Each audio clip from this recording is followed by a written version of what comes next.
ఆకాశవాణి ప్రాంతీయ వార్తలు చదువుతున్నది కిడాంబి కృష్ణవేణి. ముందుగా ముఖ్యాంశాలు. సార్వత్రిక ఎన్నికల్లో ఇంటింటికి ప్రచారం చేయడానికి రిటర్నింగ్ అధికారుల అనుమతి తప్పనిసరి అని రాష్ట్ర ప్రధాన ఎన్నికల అధికారి ముఖేష్ కుమార్ మీనా పేర్కొన్నారు. విద్యార్థులు న్యాయవృత్తిని గౌరవిస్తూ విద్యను అభ్యసించాలని సుప్రీంకోర్టు ప్రధాన న్యాయమూర్తి డివై చంద్రచూడ్ తెలిపారు. 18 ఏళ్లలోపు బాలలను రాజకీయ ప్రచార కార్యక్రమాల్లో భాగస్వామ్యం చేస్తే కఠిన చర్యలు తప్పవని రాష్ట్ర బాలల హక్కుల కమిషన్ చైర్మన్ కేసలి అప్పారావు వెల్లడించారు. విద్యార్థులు కొత్త ఆలోచనలతో నూతన పరిశ్రమల ఏర్పాటుకు కృషి చేయాలని మిజోరాం రాష్ట్ర గవర్నర్ కంభంపాటి హరిబాబు కోరారు. వార్తల్లోని వివరాలు. సార్వత్రిక ఎన్నికల్లో ఇంటింటికి ప్రచారం చేయడానికి రిటర్నింగ్ అధికారుల అనుమతి తప్పనిసరి అని రాష్ట్ర ప్రధాన ఎన్నికల అధికారి ముఖేష్ కుమార్ మీనా పేర్కొన్నారు. ఈ రోజు అమరావతిలో పార్టీల ప్రతినిధులతో రాష్ట్ర సచివాలయంలో ఆయన సమావేశం నిర్వహించారు. ఈ సందర్భంగా మాట్లాడుతూ సార్వత్రిక ఎన్నికల్లో ఇంటింటి ప్రచారం సభలు, సమావేశాలతో పాటు కరపత్రాలు పంపిణీ చేసేందుకు రిటర్నింగ్ అధికారుల వద్ద అనుమతులు తీసుకోవాలని తెలిపారు. 48 గంటలకు ముందుగానే సువిధ యాప్ ద్వారా లేదా నేరుగా సంబంధిత రిటర్నింగ్ అధికారికి దరఖాస్తు చేసుకోవాల్సి ఉంటుందన్నారు. దరఖాస్తు చేసుకున్న 24 గంటల్లోనే అనుమతులు మంజూరు చేయడం జరుగుతుందని ఆయన పేర్కొన్నారు. న్యాయవాద వృత్తిలో నిబద్దతతో ముందుకు సాగితే ఉన్నత స్థానానికి చేరవచ్చని సుప్రీంకోర్టు ప్రధాన న్యాయమూర్తి డివై చంద్రచూడ్ అన్నారు. తిరుపతిలోని శ్రీ వెంకటేశ్వర విశ్వవిద్యాలయంలో ఈ రోజు జరిగిన ఎస్వైయు న్యాయశాఖ 10వ వార్షికోత్సవ వేడుకల్లో ఆయన ముఖ్య అతిథిగా పాల్గొన్నారు. ఈ సందర్భంగా మాట్లాడుతూ న్యాయవాద వృత్తిని ఎంచుకున్న విద్యార్థులు న్యాయ వృత్తిని గౌరవిస్తూ విద్యను అభ్యసించాలని తెలిపారు. ఈ వృత్తిని పురుషులతో సమానంగా మహిళలు ఎంచుకోవడం సంతోషంగా ఉందని ఆయన పేర్కొంటూ, Lawyers hold a pivotal position within society because they are endowed with significant educational prowess and social influence. This combination of educational prowess and social influence garners a high level of trust, but also places on you as young lawyers to be a profound responsibility. Lawyers serve dual role as the voice of the people in the court and simultaneously as interpreters of the law for the masses. So during your journey in law school, రాష్ట్రంలోని త్వరలో జరగనున్న ఎన్నికల్లో 18 సంవత్సరాల లోపు బాలలను ఎటువంటి రాజకీయ ప్రచార కార్యక్రమాలు, ప్రచార మాధ్యమాలు, రాజకీయ పార్టీలు సామగ్రి సరఫరా, పంపిణీ కార్యక్రమాల్లో భాగస్వామ్యం చేయవద్దని ఆంధ్రప్రదేశ్ రాష్ట్ర బాలల హక్కుల కమిషన్ చైర్మన్ కేసలి అప్పారావు కోరారు. ఈ రోజు గుంటూరులోని రాష్ట్ర బాలల హక్కుల పరిరక్షణ కమిషన్ కార్యాలయంలో జరిగిన సమావేశంలో ఆయన మాట్లాడుతూ, రాజకీయ పార్టీ కార్యక్రమాలకు, సమావేశాలకు బాలలను వినియోగిస్తున్నట్లు తమ కమిషన్ దృష్టికి వచ్చిందని, ఇటువంటి చర్యలకు పాల్పడిన పార్టీలపై కఠిన చర్యలు తీసుకుంటామని తెలిపారు. చిత్తూరు జిల్లా కుప్పం నియోజకవర్గంలో 2వ రోజు తెలుగుదేశం పార్టీ అధ్యక్షులు నారా చంద్రబాబు నాయుడు పర్యటించారు. ఈ రోజు కుప్పంలోని బాబూనగర్లో ఎన్నికల ప్రచారంలో ఆయన పాల్గొని తనను శాసనసభ్యునిగా గెలిపించాలని ప్రజలకు విజ్ఞప్తి చేశారు. టీడీపీ, బీజేపీ, జనసేన పార్టీల ఉమ్మడి అభ్యర్థులను భారీ మెజార్టీతో గెలిపించి రాష్ట్రాన్ని మరింతగా అభివృద్ధి చేసే బాధ్యత ప్రజలపై ఉందన్నారు. ఎన్డీఏ కూటమి అభ్యర్థులను గెలిపించడం వల్ల కేంద్ర ప్రభుత్వం మరింత సహాయ సహకారాలు అందించే అవకాశం ఉంటుందని చంద్రబాబు నాయుడు తెలిపారు.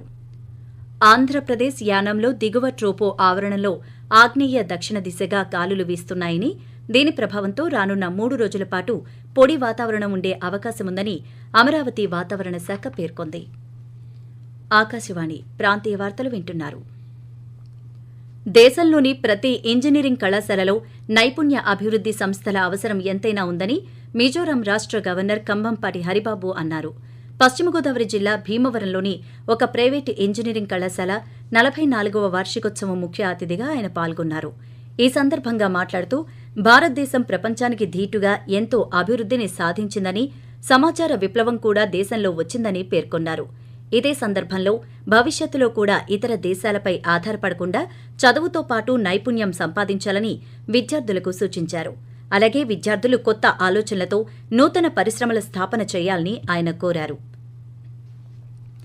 రాష్ట్ర ప్రభుత్వం విద్య, వైద్య, వ్యవసాయ రంగాలలో వినూత్న సంస్కరణలు తీసుకువచ్చిందని శాసన సభాపతి వైసీపీ నేత తమ్మినేని సీతారాం అన్నారు. ఈ రోజు శ్రీకాకుళం జిల్లా పొందూరులో ఇంటింటికి వెళ్లి ఎన్నికల ప్రచారం నిర్వహించారు. వివిధ సంక్షేమ పథకాల ద్వారా రాష్ట్ర వ్యాప్తంగా లక్షల సంఖ్యలో కుటుంబాలకు ప్రభుత్వం చేకూర్చిన లబ్ధిని గుర్తుపెట్టుకోవాలని కోరారు. ఈ సందర్భంగా ఆయన మాట్లాడుతూ రాష్ట్రంలో సంక్షేమ పథకాలు, విద్యా సంస్కరణలు అమలవుతున్నాయన్నారు. జగనన్న ఆరోగ్య సురక్షతో ప్రతి కుటుంబానికి ఉచితంగా వైద్యాన్ని అందించామని తెలిపారు. తాగునీటికి ఎటువంటి కొరత లేకుండా ముందస్తు చర్యలు చేపట్టాలని శ్రీకాకుళం జిల్లా కలెక్టర్ డాక్టర్ మంజీర్ జిలానీ సమూన్ అధికారులను ఆదేశించారు. ఈ రోజు శ్రీకాకుళం జిల్లా కలెక్టరేట్లో గ్రామీణ త్రాగునీటి పథకంపై అధికారులతో సమీక్ష నిర్వహించారు. ఈ సందర్భంగా ఆయన మాట్లాడుతూ రానున్న 2 నెలల పాటు అధిక ఉష్ణోగ్రతలు నమోదయ్యే అవకాశం ఉందని, ప్రజలు తగిన జాగ్రత్తలు తీసుకోవాల్సిన అవసరం ఉందన్నారు. గ్రామీణ ప్రాంతాల్లో తాగునీటి సదుపాయానికి కొరత లేకుండా అధికారులు ప్రత్యేక దృష్టి సారించాలని తెలిపారు. ఉత్తరాంధ్రుల ఎలవేల్పు అనకాపల్లి శ్రీ నూకాంబిక అమ్మవారి వార్షిక జాతర మహోత్సవం వచ్చే నెల 7వ తేదీ నుంచి మే 7వ తేదీ వరకు నిర్వహించనున్నట్లు దేవాదాయ శాఖ డిప్యూటీ కమిషనర్ ఎన్ సుజాత పేర్కొన్నారు. ఆలయ ప్రాంగణంలో ఈ రోజు ఏర్పాటు చేసిన విలేకరుల సమావేశంలో ఆమె మాట్లాడుతూ జాతరకు సంబంధించి అన్ని ఏర్పాట్లు పెద్ద ఎత్తున చేపడుతున్నట్లు తెలిపారు. ఎన్నికల కోడ్ అమల్లో ఉన్నందున దానికి అనుగుణంగా భక్తులకు సౌకర్యాలు ఏర్పాటు చేస్తున్నామని తెలిపారు. జిల్లాలో తాగునీటి సమస్యలు తలెత్తకుండా పటిష్టమైన చర్యలు చేపట్టాలని అనకాపల్లి జిల్లా కలెక్టర్ రవి పఠాన్శెట్టి అధికారులను ఆదేశించారు. ఈ రోజు కలెక్టర్ కార్యాలయంలో వివిధ శాఖల అధికారులతో ఏర్పాటు చేసిన సమీక్షా సమావేశంలో ఆయన మాట్లాడుతూ గ్రామాలు, పట్టణాల్లో పరిస్థితులను అంచనా వేస్తూ ఇంజనీరింగ్, ఇతర సాంకేతిక సిబ్బందిని అప్రమత్తం చేయాలన్నారు. భూగర్భ జలాలు, నీటి మట్టాలకు అనుగుణంగా కార్యాచరణ ప్రణాళికలను అమలు చేయాలన్నారు. నీటి వినియోగం, చెరువుల కుంటలను పరిరక్షించుకోవడంపై ప్రజలకు అవగాహన కల్పించాలని అధికారులకు సూచించారు. రాష్ట్ర ప్రభుత్వం ద్వారా గిరిజన జాతరగా గుర్తింపు పొంది ఉత్తరాంధ్రలో ప్రఖ్యాతిగాంచిన శంబర పోలమాంబ 10 వారాల జాతర ఈ రోజుతో ఘనంగా ముగిసింది. ఆలయ కార్యనిర్వహణాధికారి వివిఎస్ నారాయణ ఆధ్వర్యంలో జాతరకు వచ్చే భక్తులకు ఎటువంటి ఇబ్బందులు తలెత్తకుండా అన్ని ఏర్పాట్లు పూర్తి చేశారు. ఈ రోజు జాతర చివరి వారం కావడంతో ఆలయ ప్రాంగణంలో చండీయాగం నిర్వహించి అమ్మవారికి ప్రత్యేక పూజలు చేశారు. భారత ఎన్నికల కమిషన్ నిబంధనల మేరకు ఎన్నికల కోడ్ అమల్లో ఉన్నప్పుడు ప్రభుత్వ ఉద్యోగులకు ప్రత్యేక ప్రవర్తనా నియమావళి వర్తిస్తుందని వైఎస్సార్ జిల్లా ఎన్నికల అధికారి కలెక్టర్ వి విజయరామరాజు జిల్లాలోని ప్రభుత్వ ఉద్యోగులకు సూచించారు.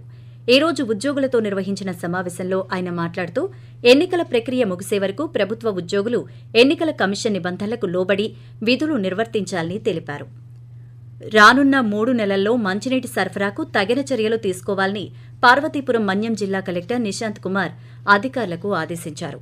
ఈ రోజు కలెక్టర్ కార్యాలయం నుంచి అధికారులతో మంచినీటి సరఫరాపై దృశ్య మాధ్యమం ద్వారా సమీక్ష నిర్వహించారు. ఈ సమావేశంలో ఆయన మాట్లాడుతూ ప్రజలకు మంచినీటి సరఫరాకు అంతరాయం కలగకుండా ముందుగానే ఏర్పాట్లు చేసుకోవాలని తెలిపారు. మంచినీటి పథకాలు, సోలార్ నీటి సరఫరా పథకాలు, బోరుబావులకు రిపేరు పనులను మార్చి 31 నాటికి పూర్తి చేయాలని తెలిపారు.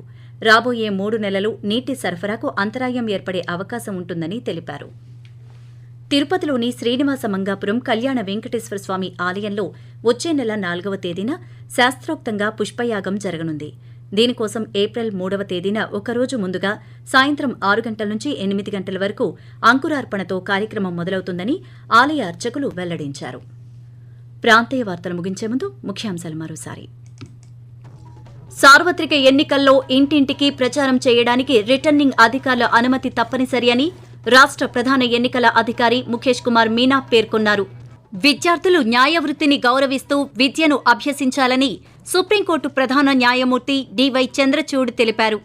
18 ఏళ్లలోపు బాలులను రాజకీయ ప్రచార కార్యక్రమాల్లో భాగస్వామ్యం చేస్తే కఠిన చర్యలు తప్పవని రాష్ట్ర బాలల హక్కుల కమిషన్ చైర్మన్ కేసలి అప్పారావు వెల్లడించారు. ఆకాశవాణి ప్రాంతీయ వార్తలు ఇంతటితో సమాప్తం.